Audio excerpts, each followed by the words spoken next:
Hello, my name is Dusty Monk, and welcome to a new episode of I'm Still Playing. So, Do It Night Abyss launched just over a week ago, and I'm really only just starting to dig in, but I have to say, I'm actually really enjoying the game, more so than I thought I would.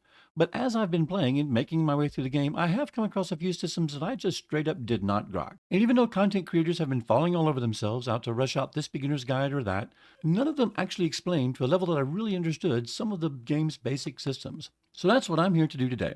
I'm going to deliver an actual beginner's guide for DNA from yours truly, an actual beginner. Let's get started. Okay, so first let's talk about what you should be focusing on from the beginning of the game. And guess what? It's a trick question because the answer is honestly whatever the hell you want. There is no stamina getting in this game, and so by that I mean there's no limited resource that caps daily that you feel like you need to use up every day. So if you miss a day or two here and don't do everything any particular day, it's all right. Play the game at your own pace.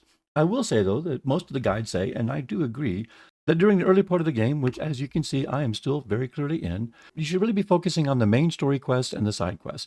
And like I said, I agree with that because that's where you're going to get the majority of your trial XP and the way that you're going to advance quickly in the game. Plus, there is a number of systems that don't unlock until you get further into the game by completing those particular story quests. Nocturnal Echoes and Echoes of Missteps, I have to unlock yet because I need to get further into the game. If, however, you want to make sure you're doing at least a bare minimum when you do log on, well, then bring up the combat tab and jump over to memo and basically do whatever you need to do to fill this particular session every particular day. For instance, I just logged in, I completed a commission, I defeated 50 opponents, and I did one covert commission, and that has already gotten me enough to fill this particular bar for the day.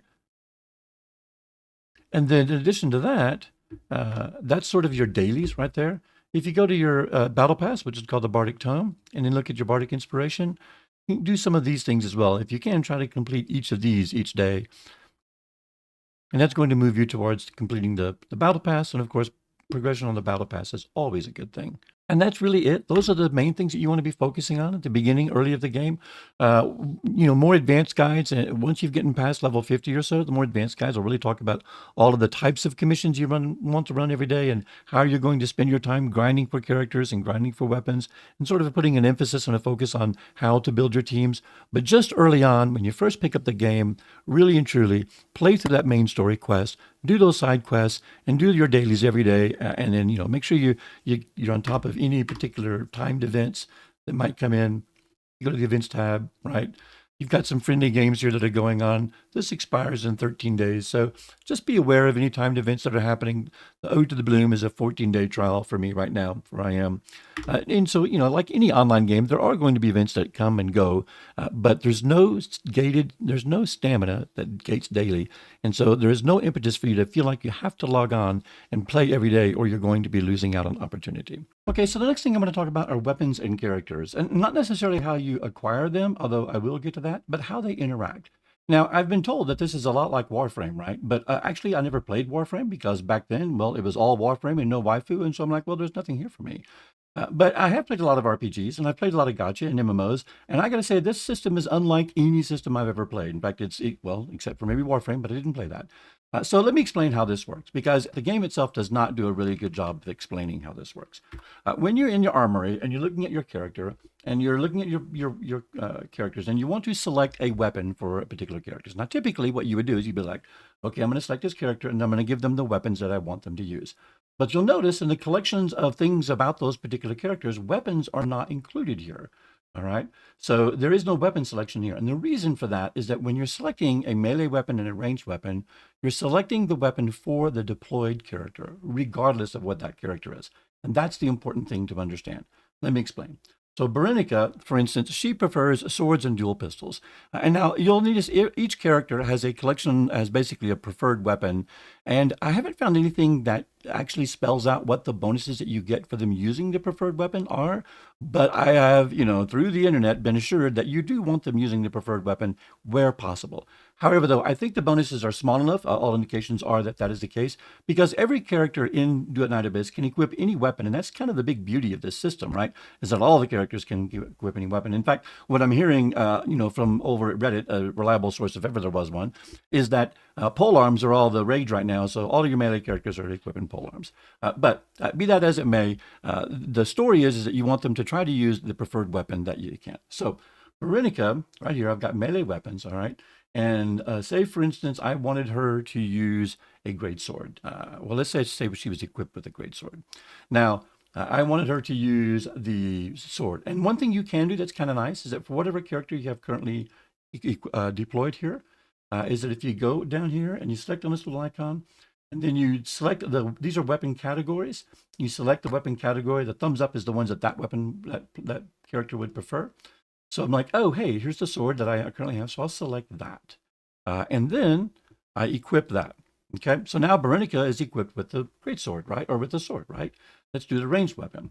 Like, okay, same thing. We'll click these. We'll click this. Oh, I don't have any of these. So these are dual pistols, and that would she prefer. And I don't have any of these. But, I do have some others. So let's go back to all. And we'll take this, and she's already equipped with that. So now Berenica is equipped with an assault rifle and a sword, right? That's what you think. Wrong. That's actually not the case, because my deployed character is equipped with those weapons. So if I switch over to Rebecca and I deploy her, well, now Rebecca is going to get the sword and the assault rifle that I thought I had given to Berenica, because I didn't. So that's the kind of the really important thing to understand, is that when you're selecting this melee weapon and this ranged weapon, you're just selecting it essentially to the player, whatever character it is that you have deployed that they're going to use. So let's go back here and let's redeploy Berenica. Okay, so she's back to using the weapons that I want her to use, right? Now, where you do select weapons with characters is when you're equipping them to be used as your companions. Now, you may or may not know, but essentially, you can use up to 2 characters at any given time to be your companions when you're going on missions. They're essentially then AI-controlled characters, all right? And when you select one of those, then you do give a weapon to them. And again, you have the option, if you say show proficient weapons, then you can show the kind of weapons that they're proficient with, both melee and ranged. Now, unlike your deployed character, which gets to use a melee and a ranged weapon, the sigil characters, sigil basically means that's the version of the character that's used for AI summoning, your sigil characters only get to use one weapon. So you select a melee or a ranged weapon. So in this case, for Fox Hunter, I'm going to give her the Flamme de Aperion, right? Because it's one of the few assault rifles that I have. Okay, and then for Rebecca, she has the melee weapon. She's already equipped with the Jade Halberd. If I wanted to give her a ranged weapon, I could give her this nice assault rifle, this nice grenade launcher that I just acquired, that I haven't leveled at all. But for now, she'll use the Jade Halberd polearm that she likes. So that's the important thing really to realize here, is that when you're equipping weapons in this system, you're equipping the weapons to the deployed character, whatever character that is. And then when you're in your tactical backpack, you do give them weapons. And where you can, you want to try to give them a weapon that they prefer, that they're proficient with. I hope that helps with that particular system. One other thing I'm going to speak about, sort of leveling your characters. There's a kind of an ongoing question, is like, do I spend all my time and effort leveling one character, or do I level all of the characters that I have available to me? The general consensus is that you really want to go deep on one character rather than sort of broad across multiple characters. But that is only to an extent. So for instance, I'm still very early in the game here, and like I said earlier, and I've got Berenica leveled up about as far as I can get her right now, which is level 40. My 2 support characters that I'm using are Fox Hunter, Vita, and Rebecca. And each of them are level 20, right? So I haven't put quite as much resources in them. You don't want to ignore these characters, because when they're used as a AI summoned character, they do get their stats and they do get their equipment that they currently have, using the weapon and the demon wedges that they're currently equipped to them. So for instance, Rebecca has a nice collection of demon wedges equipped to her. I say nice, this is probably complete crap. I'm still pretty new at the game. But the fact is that she has those demon wedges. So you want to level those characters up some. You don't want to leave them underleveled. But what you really want to do is devote the majority of the resources into the primary character that you're playing at the time. And for me, that's Berenica. She's the one that I'm using for all my missions. And then Fox Hunter, because, she's the MC. And for reasons, I feel like the MC needs to be on the team when I'm doing all the story and the playing. And then Rebecca, because she is the queen of AoE. She puts all them jellyfish out, and we just love her for the AoE damage.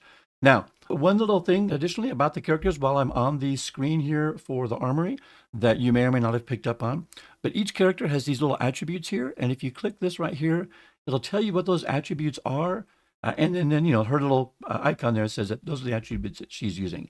You'll see all the attributes here, of course, but these are the attributes that she is using. And so she's DPS, she's skill damage, and she summons allies. And then Vita, you see, she's just got one attribute. She's essentially a support character. This is why I don't think Vita, the Fox Hunter, is a great main character, although you certainly can make her a main character.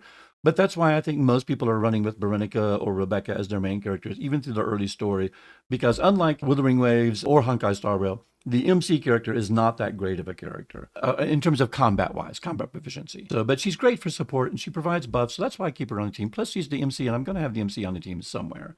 And then Veronica, she's got DPS, a consonance weapon, and weapon damage. One thing, let's go ahead and mention the consonant weapons real quickly while we're here. You look over here, consonant weapons. Not every character has them, but some characters come built in with a consonant weapon that just gives them additional attack and abilities.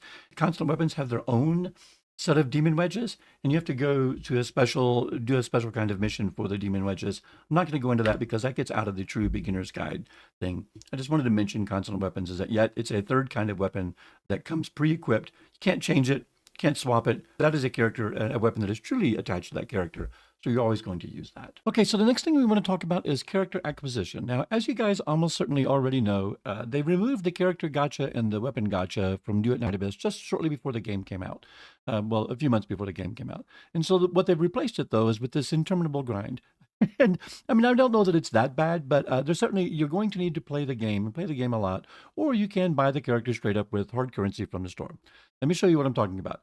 So to begin with, most of the guides out there that talk about, how to acquire characters in Duet Night Abyss start by showing you this graphic. And this graphic, would be pretty convoluted if you had a lot of context. And out of context, it's really a little rough to understand. So what I'm going to do is I'm actually going to walk through the entire process, show you each of the steps that you need to go through in order to do the grind for your character, if you will. All right, so everything begins with this currency right here, which is called a secret letter clue. And secret letter clues drop from everything that you do in the game. This is really essentially what you're grinding. You can see I've been playing the game for a little bit. I have just less than 800 of these. Doing quests, doing the main story quests, running commissions. Pretty much everything you do in the game, completing your battle pass, everything you do in the game is going to help you acquire these secret letter clues. This would essentially be the same as your basic pull currency in another gacha game. In fact, I suspect this was the pull currency for this game. All right, so you play the game to acquire secret letter clues. Once you have so many secret letter clues, the next thing you want to do is you actually go to the store, not in your inventory, but to the store here, and you go to covert commissions. And in covert commissions, you have basically for every character that's currently available, you can purchase a secret letter. So secret letter clues convert to a secret letter. And you'll see this diagram up here. And for me, I was like, well, what the hell does this mean? What you're essentially purchasing here, think of this as a ticket. And this is a ticket in order to run a commission, in order to have the chance of getting the things that you really want, which is thoughts for that particular character. So secret letter clues go into secret letters, and those eventually return into thoughts. All right. So just for instance, say I wanted to make a chance at getting some secret letter thoughts or some thoughts for Rebecca, then I would purchase the secret letter here from using my clues. And it takes 10 secret letter clues to purchase a single secret letter. So we're going to just purchase one for the sake of science. Okay. Now, if you hit escape here and you go to covert commissions from here on the store, you can see I have one secret letter for Veronica and one secret letter for Rebecca, which is the one that I just posted. Now you can launch this directly from here by selecting her and then going down to covert commissions. You can also select it from combat. If you go to commissions, then you go to covert commissions tab. You're like, okay, right here. And I want to do a character covert commission. And I can select the kind that I want. Hedge, defense, termination. I like termination. Then at that point, you select the secret letter that you want to use for that particular commission. We're going to run Rebecca. Now, again, when I selected Rebecca here, this is essentially the ticket that you're using to run this commission. And you have to have one of these in order to run this commission. Now, what this essentially is trying to tell you in a rather convoluted way is your percentages of getting rewards from this particular commission. And the way this works is the stuff in the 3 bracket over here, you have approximately a 70% chance of getting. This is what you're most likely going to get. there's a 20% chance of getting either 2 thoughts and 1 essence gelatin, which is used for track shift modules. We'll talk about in some other guide, or 10 thoughts for Rebecca. And 10 is what you really want, right? So all this is doing is just telling you what your odds are of getting the particular rewards for this particular commission. So we will confirm, however, though, before we do this, I want to set my team. Make sure you set your team that you want for the loadout. This is the team I actually want, because I believe as soon as we select here and we select this and we confirm, it's going to launch the commission, and it is. All right, we need to terminate a specific number of enemies. I'm going to again run this commission real quick. Shouldn't take too long.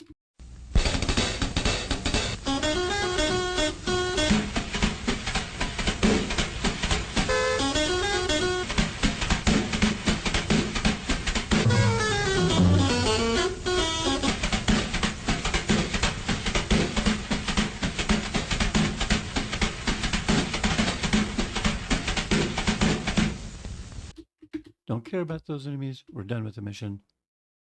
Okay, so here's what we got. We got actually the 20% chance reward, which is 2 thoughts for Veronica, and then 1 more secret letter, secret letter clue, I should say, and the essence gelatin. And that's it. That's how you run the mission. And the goal is to collect 30 of those thoughts for that particular character. So that is the process right there. Once you've accumulated 30 of a particular thought for that character, then in your armory, right here, in the armory right here, that will now have a little notification badge to it. And all you do is click that notification badge. You click the little prompt down here in the lower right-hand corner, and boom, you have now unlocked that character for play. And then, of course, there are introns for characters. And essentially, by collecting additional copies, these are, the additional copy bonuses that other gacha games have. For each one of these that you select, you'll be able to get a little bit of a different kind of bonus for each one that you unlock. And so it encourages you to grind for additional unlocks for each of those characters. So that's really pretty much it, though. That is how you actually acquire characters, and the same is for weapons and for demon wedges. The only difference really being that you run different commissions to do the ones for weapons. So for instance, go back to commission here, and I choose covert commission. I can run a weapon mission here. I can run a demon wedge mission here. And again, you're going to need to select a secret letter to have unlocked. And I don't have any weapon secret letters, but that's how you would do that. I hope that helps. I hope that makes it a little bit more clear to understand exactly what you need to do. And yes, with only a 10% chance of getting any particular thought when you're running the commission, you can see that there's going to be quite a bit of grinding in order to accumulate the 30 thoughts that you need to unlock the character. So that covers most of the basics that I wanted to touch on for this actual beginner's guide. I hope you have a better understanding, particularly of the weapon systems and how they interact with the characters. And also perhaps you have a little clearer idea of how you go about collecting characters and weapons in the game. There's still going to be a lot of grinding, but at least you're not paying with your wallet. Or you can, if you're so inclined. Anyway, that's going to do it for this episode of I'm Still Playing. Whatever you're playing, continue to play hard, and cheers.